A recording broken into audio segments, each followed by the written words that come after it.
Okay, I think we have enough volume. I don't have to speak up. I can whisper.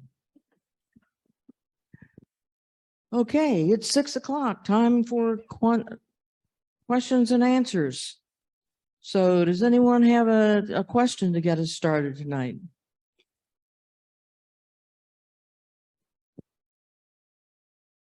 Okay, we're going to start it. Oh, yes. What are the reports on Windows 11? Windows 11 is working. It's working well on many systems and it's working fair on others. And on some that have installed Windows 11 on computers that say they're not capable of, you don't want to do it because you can't, you only have 10 days to back out of it. And if they make a change to the operating system that really conflicts with what you're doing, what your computer can do, you could brick it. You don't want to do that. So if your computer says, don't do it, don't do it. If your computer says it is Windows 11 ready and you want to try it, I would pick out a time of a slot of time where you have 10 days where you can just hammer the hell out of it and make sure that it's operating properly. And then if you have to do something, you can back out. Don't do anything critical during that time frame to test it out. Do something, you know, if you're going to do something critical, take a backup. Well, take a backup anyway. Take a backup before you do it. Do whatever you're going to do. You can make a copy of whatever critical document you may be working on and play around with it. And if you have problems with it, you can just delete it and start over with, you know, and back out and go to Windows 10 again. But can we turn this down just a little bit? I think it's pretty strong. And I feel like I can hold it out here and not.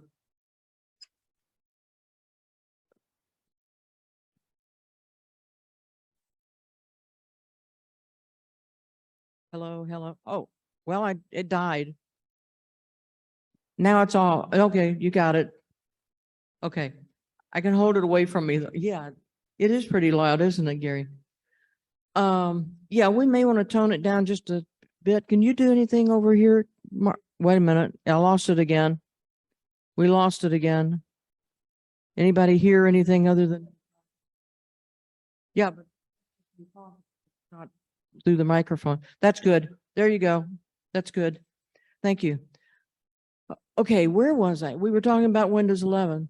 In January, I did a presentation on the changes that have been made between 10 and 11, and I can certainly do that again. And on the second Tuesday of every month, I do another Q&A class via Zoom and also in the office. If you want to participate in that and you want me to go over those same things again, I can certainly do that.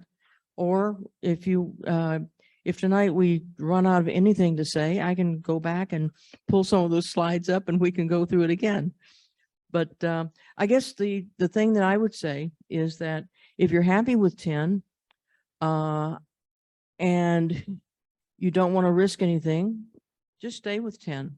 It's going to be good and it's going to be supported until 2025. 2025? So October 2025, that's a long way away. Well, 3 more years anyway. So you've got a long time to wait. And by that time, you may want to change computers anyway. And we're getting a lot of donated computers that take Windows 11. And we're putting Windows 11 on them and people are happy with it. So that's good.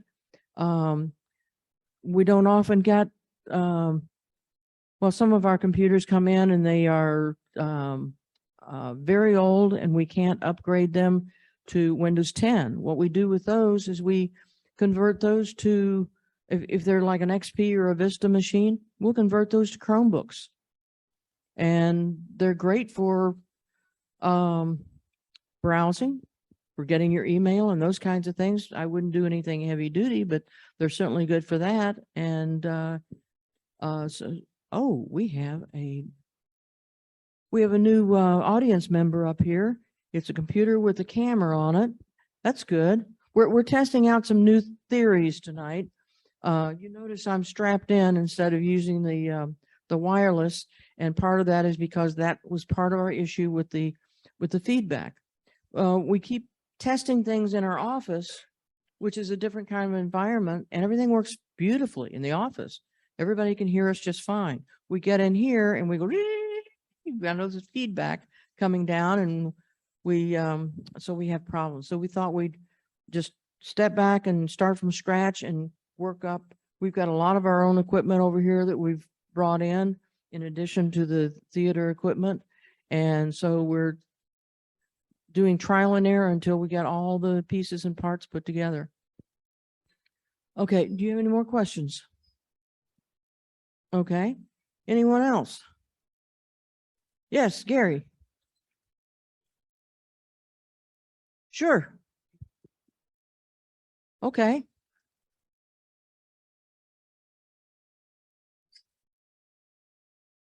Uh-huh.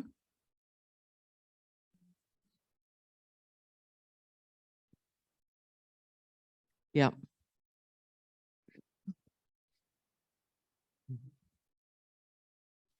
That's basically true. Many websites today, since they make their money with advertising, and they also track things like the number of people that visit their site. They see who clicks on what ads, and you'll see all kinds of things pop up after you've clicked on an ad, or even been on a page that has an ad for a product. You may start getting other offers for a similar product or that same product. It may not be the same product. It may be just something that is similar, and it may not be clearly similar. It may be just very remotely similar. Like you looked for a let's see, you looked for a cell phone, and now it wants to sell you tablets because they're both mobile devices, or they want to sell you Bluetooth earpiece because it can be used with many electronic devices, not any, but many. So you'll see a lot of things like that. Now, whether you should click on it or not, you might want to try making sure that it's a trusted site. If it's a site that you've been on before and that you're trusted, or it's been recommended by a trusted source, then yes, allow the cookies, because the cookies are important for a few things. Number one, it keeps a lot of the information that we get free to use, as opposed to us having to pay for everything extra after we've already paid for the computer and all kinds of other software and other devices to help us get things done. But the cookies also will, cookies are used to save your passwords, used to have your sign-in IDs. If you don't accept cookies on certain sites, then every time you sign in, you have to remember your user ID and password. And a lot of people like that. They want to be totally protected. If you want to be absolutely totally protected and you don't want any of those things saved, then you change your browser from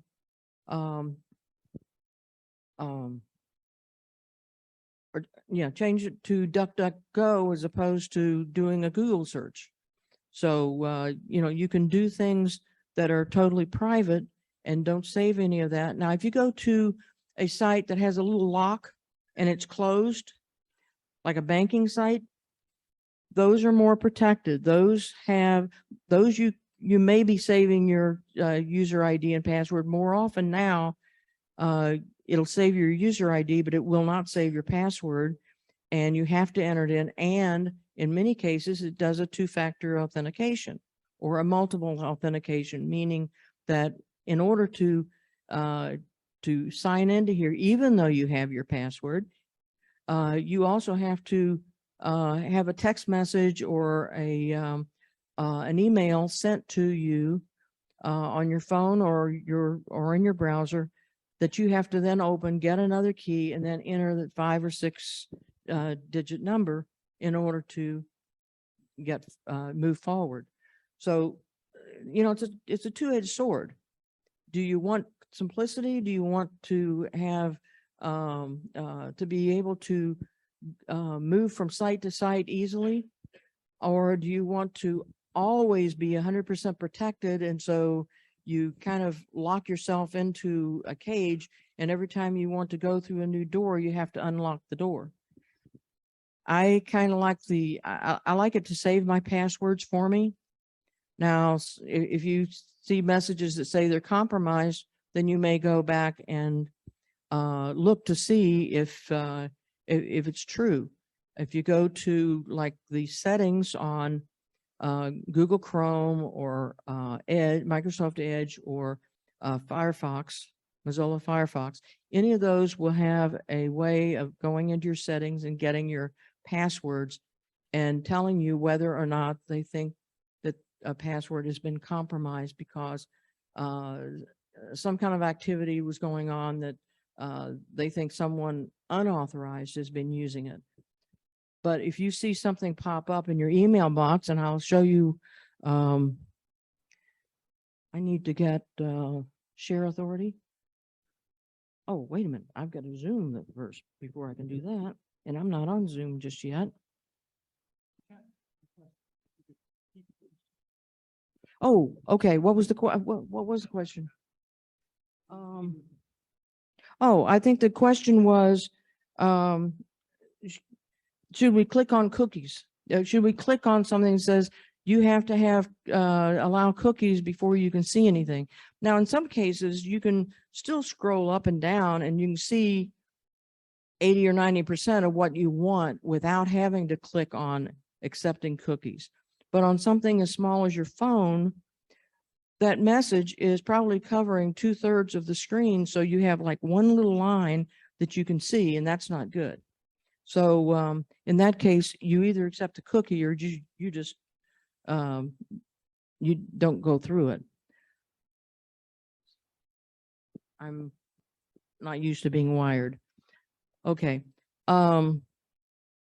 So it's a protection issue, and it's also an issue of being able to navigate easily through the site, or for them to help support the site via advertising.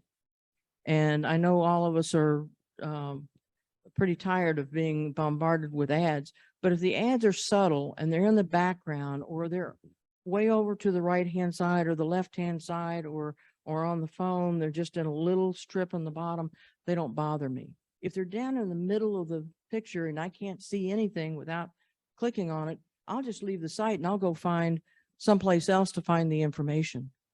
So I would recommend, if if it's something that isn't very intrusive, I would say I wouldn't stay on the site. I'd just leave it. I'd go someplace else and do business elsewhere.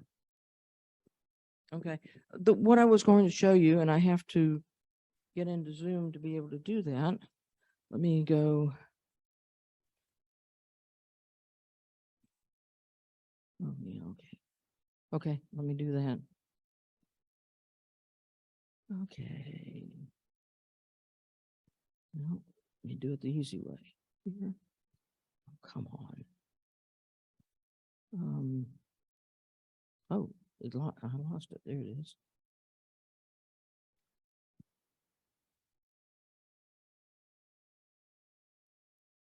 Okay. There we go. Now let's hope I don't, okay, I'm muted on here, so that's good.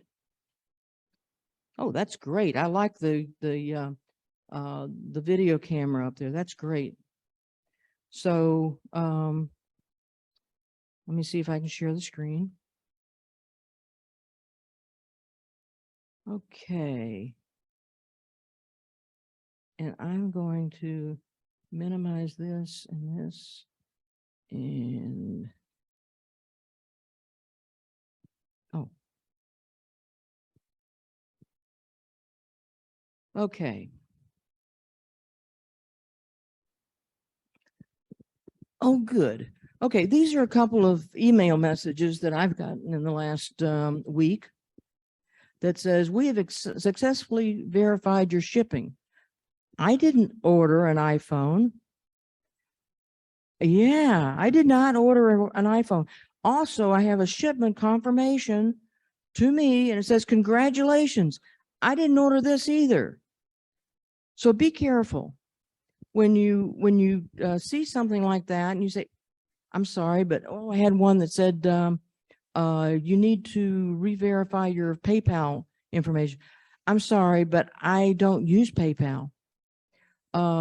Something else said that it was a confirmation of my purchase of a security software. I didn't order it. Someone today came in the office and said that they had received or that someone else had come in the office and she was relating this to us, that it said that Microsoft found an error on her computer and she needed to click on something. And oh, by the way, they wanted $500 to fix her computer. Don't click on anything. You see a message like that, close everything down. Get out of everything, then run your antivirus checks, your spyware checks, clean everything up, then go and reboot your computer, go back into your browser, and I'll bet you it's gone. I'll bet there wasn't anything there that was threatening. And, that'll get rid of those PUPs, the potentially unwanted programs. And it will also check for malicious things. If it finds a Trojan or a virus, it will tell you that it'll tell you in like Malwarebytes or in Super Anna spyware that it has found that, and do you want to quarantine it or do you want to delete it? In Malwarebytes, I think it quarantines it. In Super Anna spyware, it just says, okay, I'm going to get rid of it. So you just say yes and keep going. Someone got a message. Oh, my husband got a message the other day that said, your subscription to Defender has expired. I'm sorry, but the Windows operating system incorporates Defender as its antivirus protection. It doesn't expire. You don't owe money to anyone for using Defender. Don't do it. Yes. Yeah.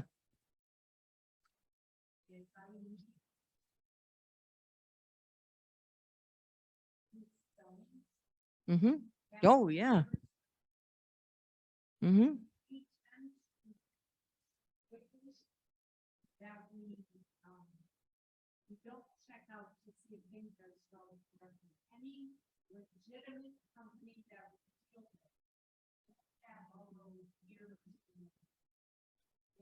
Mm-hmm.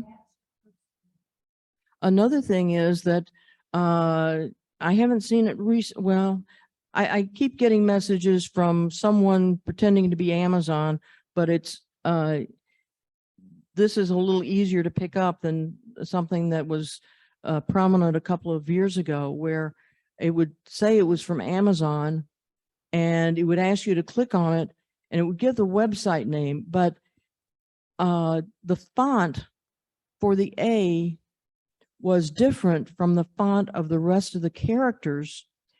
And it was a Cyrillic character. It was a Russian or, some foreign language character, but it looked like a regular A. And if you didn't know the font, you wouldn't pick it up. It's very subtle, but that letter sent it to a totally different site.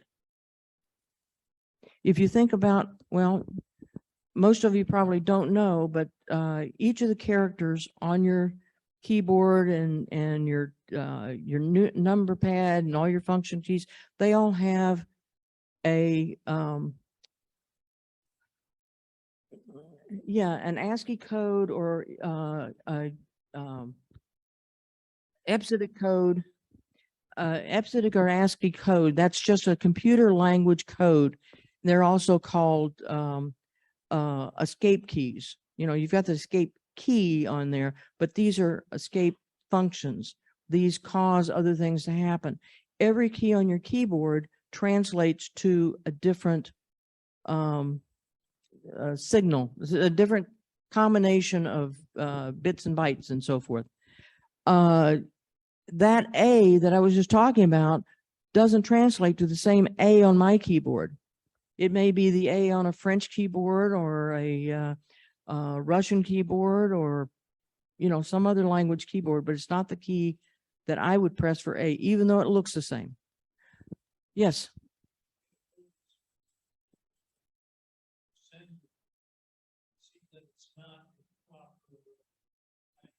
Exactly, especially when you see, I love these things that say, Dear Mary, and I've never heard of this person.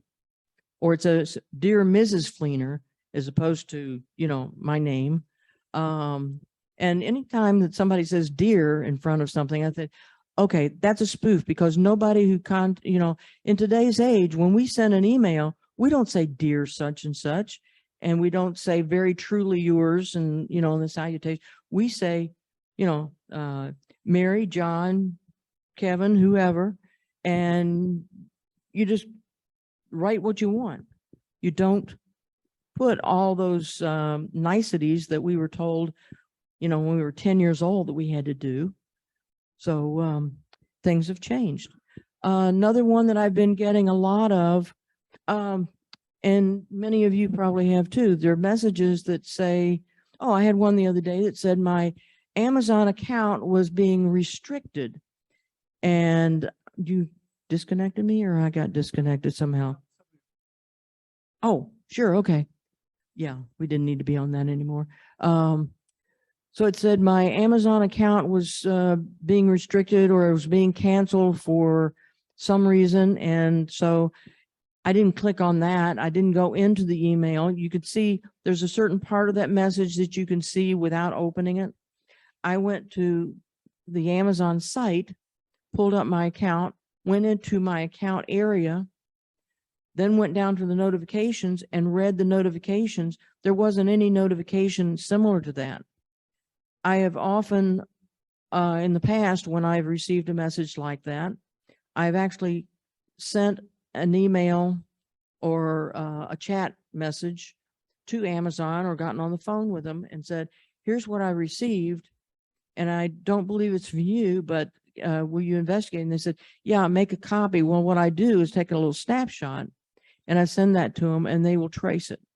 And what I've also done is you can go to Punta Gorda Police Department, or you can go to the sheriff's office, and you can also report it. And sometimes they trace and sometimes they don't. But I always take the route that, yes, I'd rather report it than not. Yes, Carrie.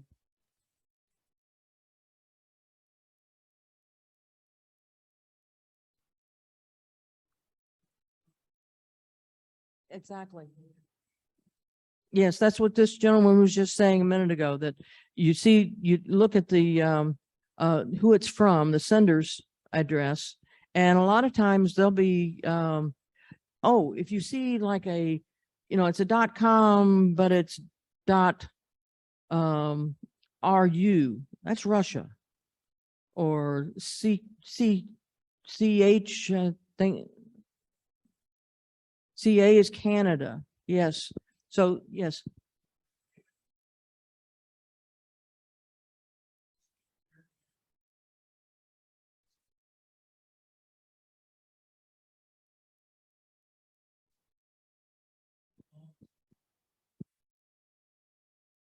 Okay, I don't go into the email to get that far. But also you can, in your list, without opening anything up, you can just mouse over that sender's address and you'll see the full address. Yes, Nanette. Well, it puts it out in the spam, and what you can also do is you could say, block this, in addition to sending to spam, block it send it to spam. And if you receive it again, block it again. And you can also, you know, the little 3 dots, or sometimes it's 3 slashes, a little hamburger menu. You can also click on that and give the browser, you know, if it's Google Chrome or Firefox or Edge, you can tell the, you can tell Microsoft, Google, or Mozilla that you're getting spam, or like Yahoo or Gmail, whatever. You can tell them that you're getting things that you don't want, and you can report it differently. Okay, so there are multiple ways of reporting that. Yes, Charlie. Good for you. Maybe.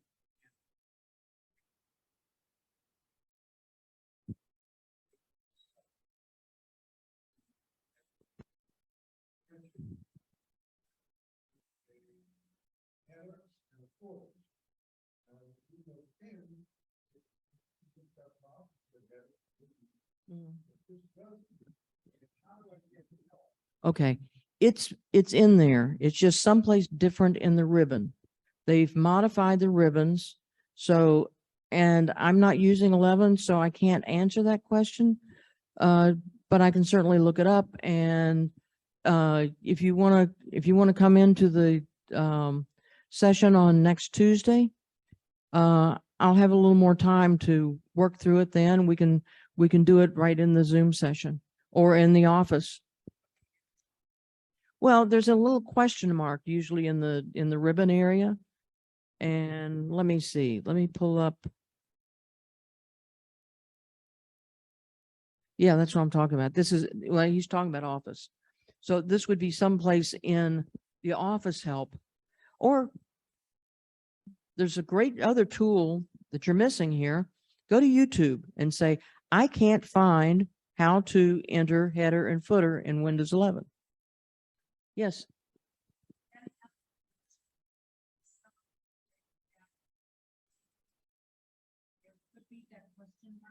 Or in the top line, it says, what do you want to do? Click on that, and it brings up a search button, and you can type in what you want to do. So that's where you can click on header, and then it brings up a description or directions. And it would probably show you the ribbon then.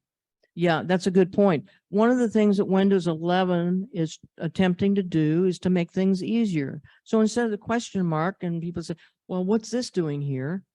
It says, well, what do you want to do? Question mark. And now you know what it's asking you. So instead of saying help or question mark, it's making it a little more descriptive, and just enter your information in the search bar. Like Rose says, that's a wonderful recommendation. Yes. How many here have had an issue with a cell phone that looks like it's, you know, it doesn't, I mean, it looks just fine if you turn it around, but you look at the side and you say, wait a minute, it's a little heavier, or it looks a little curved in the back. Have you ever noticed that? Well, my husband's cell phone the other day, it's working fine. It's charging fine, but the battery was expanding, and you couldn't really see it because he had a clear cover on it. And I kept trying to hit the power button, and I couldn't get the power button. I was pushing on the little indentation for the power button that's on the case, but it wasn't making contact. So I looked at it from the side and said, wait a minute, this is separating. So that battery was swelling. Now, I really didn't want to go out and buy another $1,200 phone. So what did I do? So what I did, well, let's see.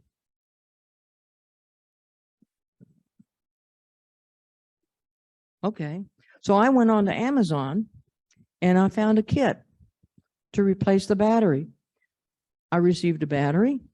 I received all of the the adhesive parts that need to go around, received a little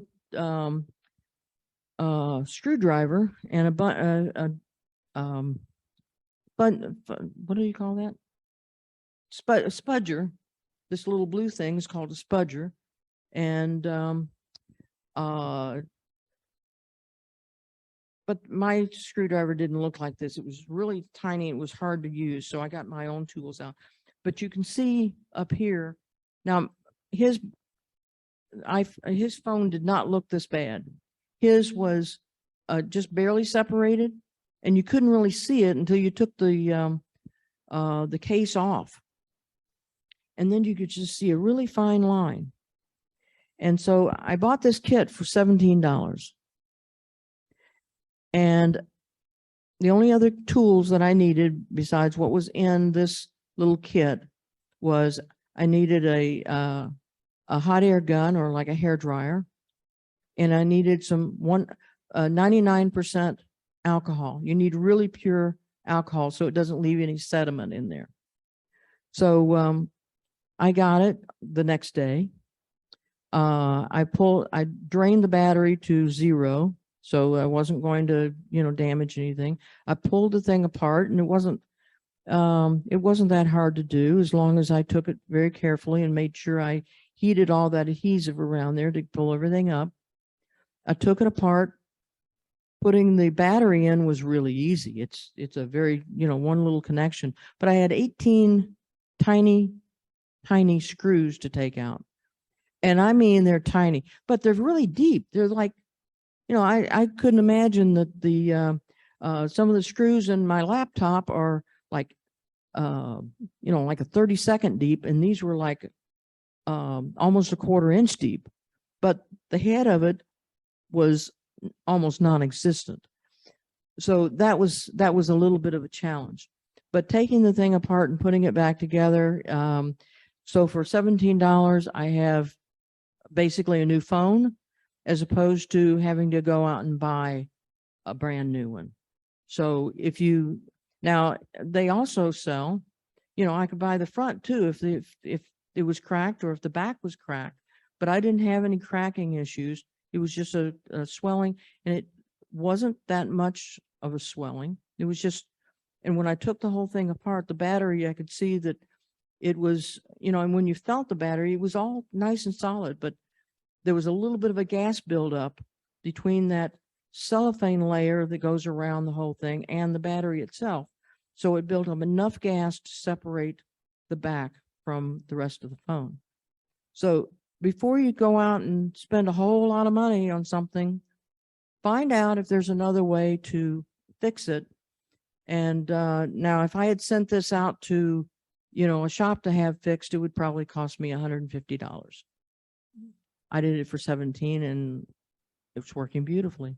So that was another thing I thought you might be interested in. Yes.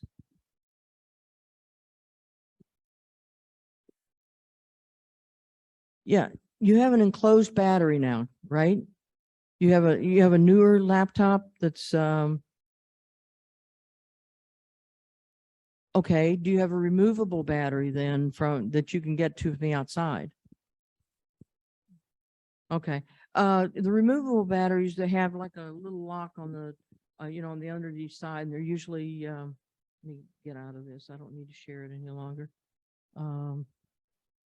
Stop sharing. Okay. In a in most of the older laptops, more than just a couple of years old, you won't have a sealed battery inside. You will have it won't be like your phone with the sealed batteries that that have been they've been doing for the last 4 or 5 years. It will have a battery that kind of props the rest of the laptop up when you open it, and if you look on the bottom, you can slide it in and actually remove that battery. I would turn it off before you do that, but I have done it without, but you should turn it off before doing that.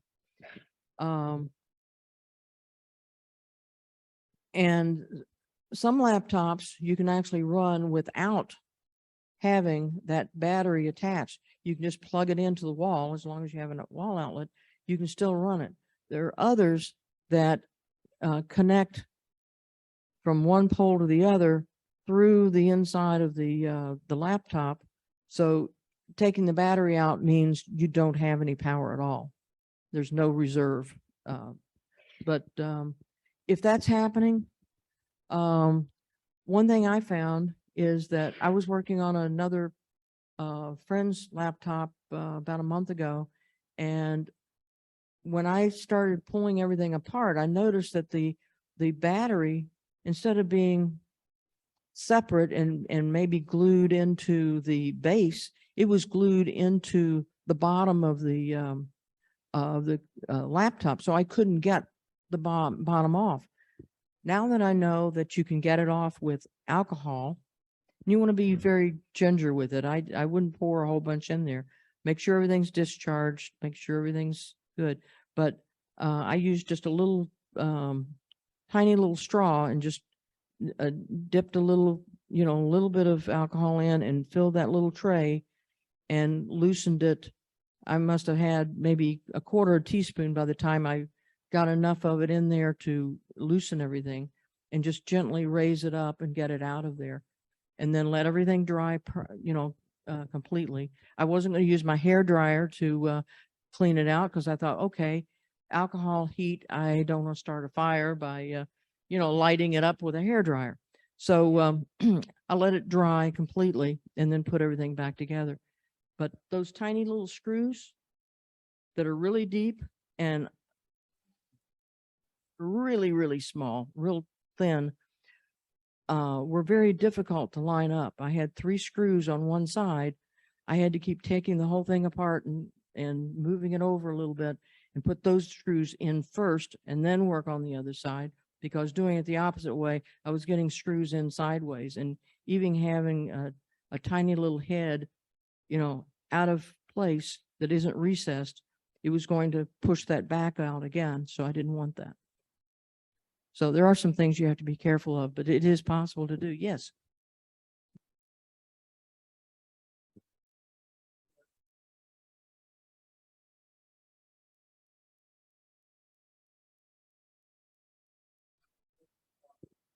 What I did was I put a little magnet on the screwdriver itself and used that to magnetize it so I could get it in. But even that, it's like a head of a needle that you're trying to screw in. It's extremely small. It's much smaller. I mean, there's some very tiny screws in this laptop. These were much tinier on the head. The length of those was maybe 4 times the length of some of the screws that hold this together. But these have the diameter of the screw itself is wider in this than what I found in the phone. So anyway, I thought you might be interested in learning that you can take those apart and it's not something that's insurmountable. Yes.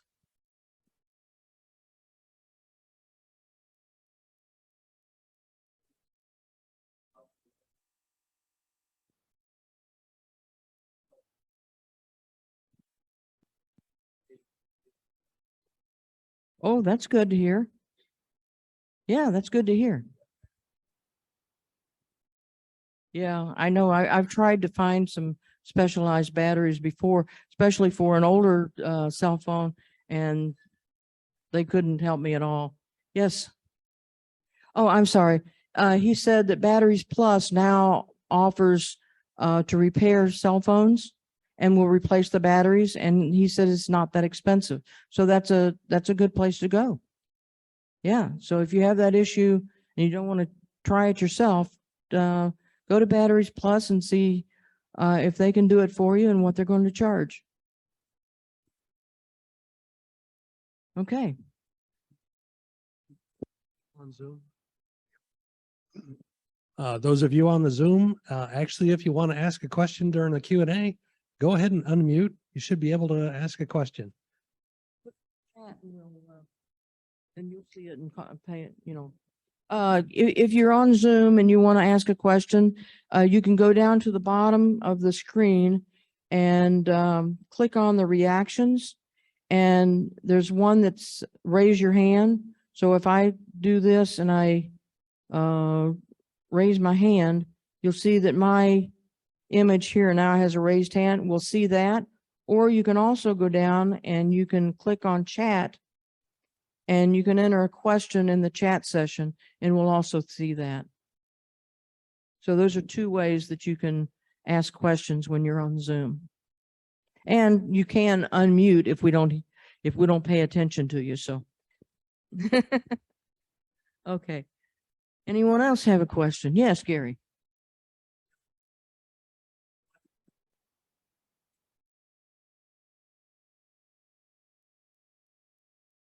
Mhm.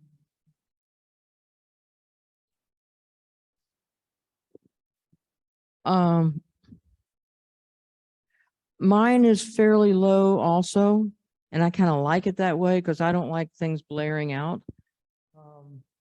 And when I'm on a Zoom session at home, I always put on earphones so that I'm not disturbing my husband, and except for him going to the ice machine and going for 5 minutes so that everybody in the Zoom session is getting an earful, we do okay. But he thinks because he can't hear anything that no one else can hear it either. Yeah, what can, okay, you can plug in external speakers. That's one thing you can do. You can do like a Bluetooth earpiece like this. My headphones are Bluetooth, and I prefer Bluetooth that I don't like wires. This is driving me nuts. But having, wires coming out of my computer, that bothers me even more. So, there are some other things that you can do. You can also look to see if there are other drivers that could enhance the speaker volume. You could go to your manufacturer's website or to their forum or blog or whatever and see what other people with that particular model have said about the volume of their speakers. I know a lot of times when I had a problem on here, I was getting, as long as I did a Bluetooth connection with my earphones, I was able to hear just beautifully. I tried one night I was here and tried plugging in an external speaker, and it always worked before, but that night it didn't work. Well, when I got home, I did a query, and sure enough, there was a driver update that needed to be applied. And as soon as I applied that update, I had full line volume on the computer. But I tend to turn the volume down on my laptop as opposed to blasting it up. And so I may, if I'm listening privately, I may only have it on 4 or 5. If I put it up to 30 or 40%, I'd probably hear it 3 rooms away. I don't really want to do that. So, I would say check your drivers. That would be the first suggestion. And in some cases, you actually have to delete the existing driver in order to apply the new driver. That's kind of scary, but it works. Okay. Anybody else? Yeah, ask me. I heard you. It says, ask her, ask her. I'm sorry, but we're all learning in this room. Everyone in this room learns something new daily.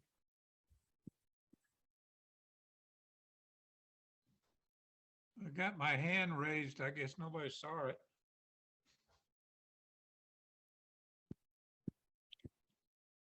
Can anybody hear me? I've got a good, okay, what kind of phone do you have? Is it an Android or an iOS? It's an iPhone, okay. Now,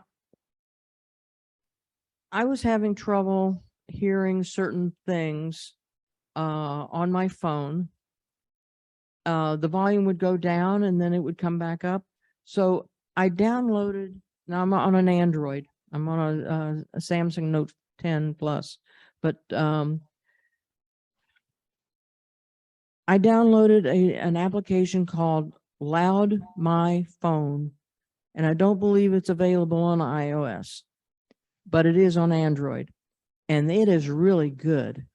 Oh, I know, I recommended that to a friend of mine who couldn't hear her ringer. You know, and I have mine turned off. The only way that I hear anything is through this. And so, not just on vibrate, but I have it absolutely muted on my phone, but I still hear it in here. So if I get a phone call, no one else knows.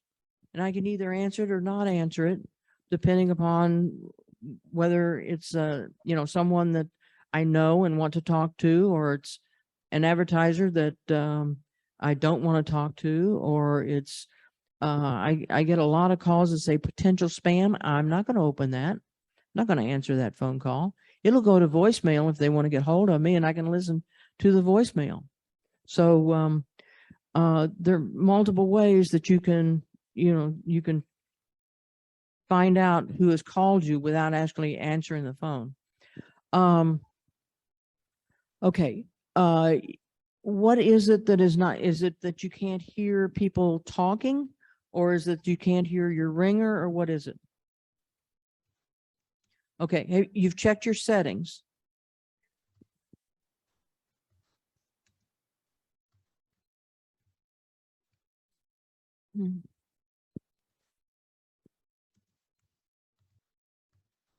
Yeah, and you can hear them 3 blocks away too, because they think they have to shout into the phone, which they don't. Especially in a restaurant, everybody's shouting around, you know, shouting into the phones that I don't need to hear your conversation. Please go outside. Yeah, and a lot of people do. They hold their phone like this. Well, you know, I don't like putting my phone up to my ear. It's just, it's awkward. It also means that I have to hold it. This way I can leave it in my pocket, and I can talk to people all day, and except for my mouth moving, nobody knows. They say, boy, you're weird. You're always talking, but who are you talking to?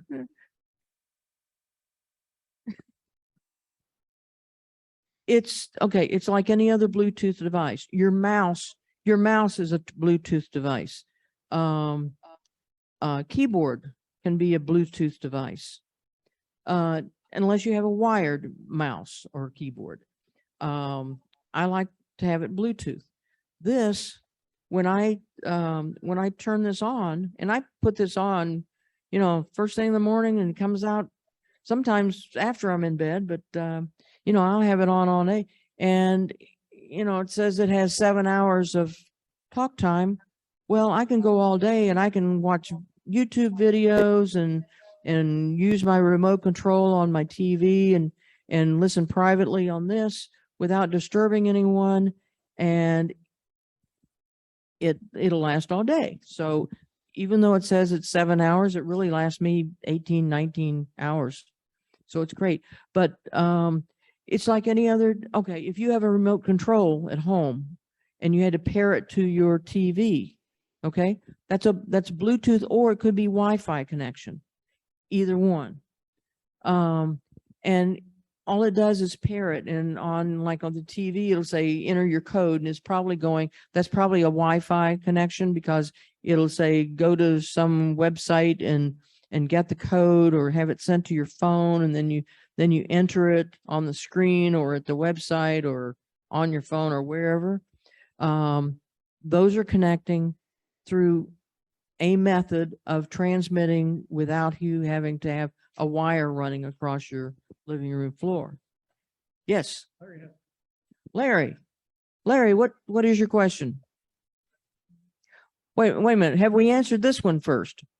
Can, The Bluetooth is just something that you need to pair it. Most times you just need to pair it once, and it will always find that connection. There are some devices that don't pair as easily, but my devices that I've used and this particular model, I keep coming back to, and I've got 3 of these and several others, but these are my favorite. Yes, Larry, what is your question? I hope you can hear me. Can't hear you.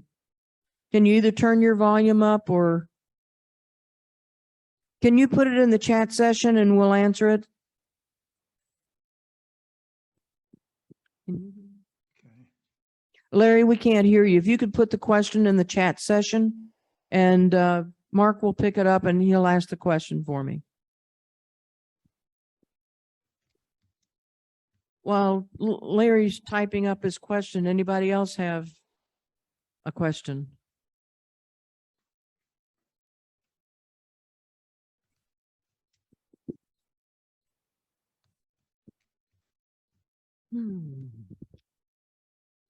Well, you're unsubscribing from the email itself? What I would recommend, because many of those those emails that come in and say unsubscribe by clicking here are getting you to resubscribe as opposed to unsubscribing. So I would go to the website attached to whoever that source is, and I would unsubscribe from there. That would be my recommendation. Harold, do you have any other recommendation for that? Okay. Or yeah, you can put it in spam, but that doesn't necessarily get rid of it. But you can also say block it. But unsubscribing, a lot of times, especially the spoof emails, will say, unsubscribe here. Oh, there's another reason why it might not unsubscribe you. You remember Dick Evans? He was always saying, do not click on, or if you send the email, forward it to someone else, don't, delete this portion of it that says unsubscribe. Because if they unsubscribe, it's not unsubscribing them, it's unsubscribing you from something you do want. So don't do it in the email. Go to the source and unsubscribe that way.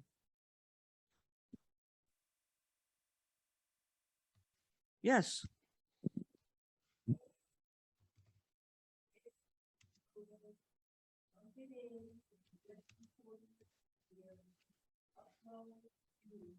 Mm-hmm.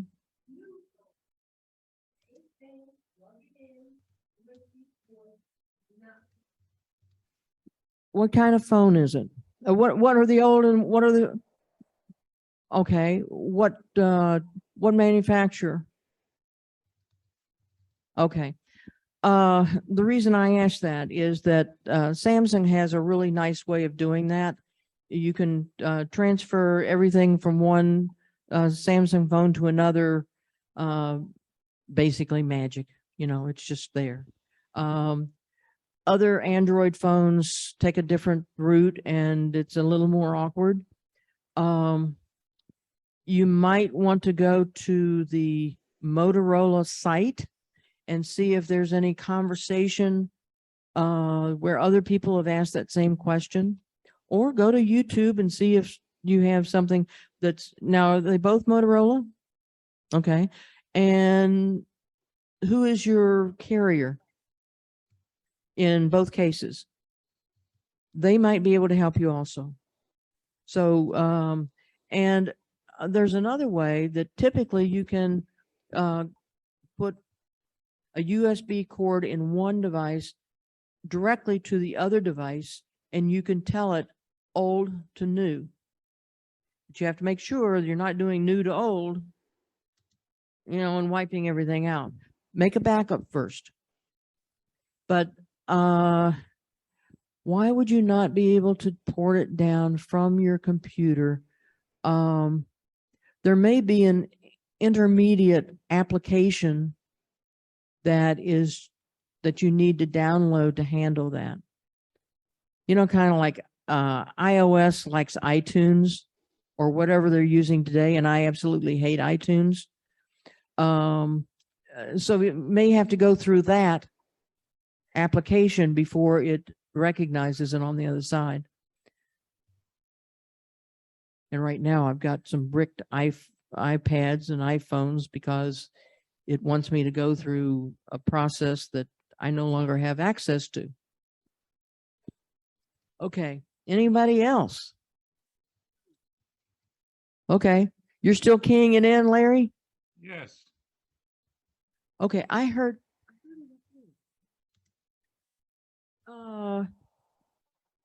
Gary, can you go over here and turn the volume up on that laptop up there? Maybe we can hear the question from up there. We can also put a microphone up there if we need to. Yeah, we could take one of those wireless mics up there.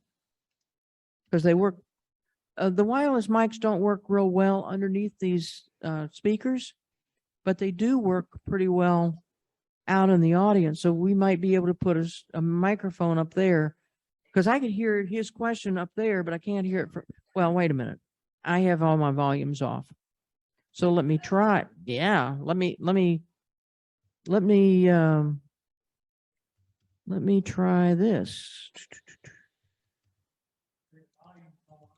Okay.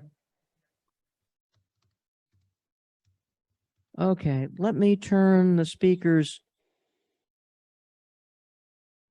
Okay. Well, I can hear my mic.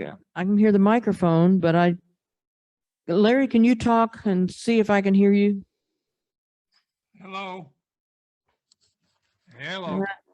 I can't hear you very well. I can hear myself echoing. I think I'm going to unecho here. My chatting is not working out too good here with the typing. Larry, can you hear me? Yeah, I can hear you. Can you hear me? Yeah, what's your question? Maybe I can pass it along. There you go. I can hear you clearly. Oh, wow. That's what a relief. Yeah, I'm doing a full image backup. I get this message on the screen.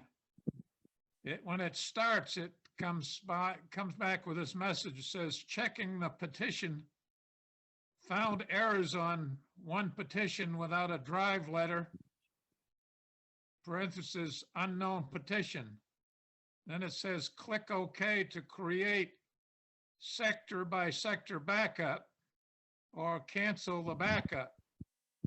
My question is, if I ever have to do a full recovery, will I be able to do it? What Okay, what well, but software are you using? You're petitioning a drive in order to create a backup? No. I do a normal backup, Mary. When I do a manual full image backup with EaseUS,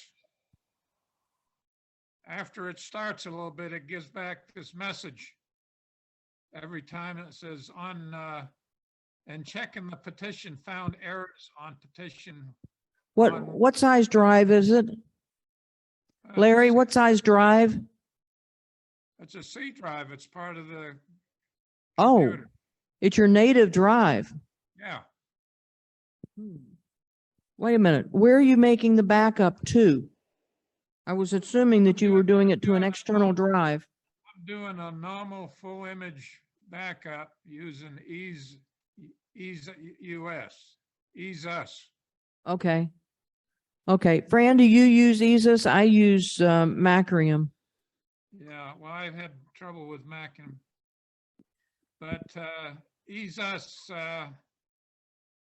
on my other computers, I have no trouble, but it's just this one. What kind of drive are you backing it up to? Well, I've got an external drive, and What size external drive are you backing up to? it's the regular size, No. I don't mean a physical size. I mean the storage size. Is it over 3 gigabyte? Oh gosh, yes. 3 terabytes. Is it over 3 terabytes? All kinds of, yeah, it's 1 terabyte. to 1 terabyte, Yeah, then I haven't run into the situation. If you're trying to back up to something over a 3 terabyte drive, that could be where your issue is, because sometimes you have to I'm you have not, to reformat it in a particular way so that it actually it's not over a terabyte. can My- get to the I've got addresses two larger than computers. I use the 3. same drive and I don't have any trouble. It's just that this. Okay, Larry, I can't. Fran, can you hear him and translate? Yes, let me see. Can you hear me okay, Mary? Yeah, we can hear you beautifully. Okay, so Larry's trying to back up with EaseUS and he's getting a partition error when he tries to back up.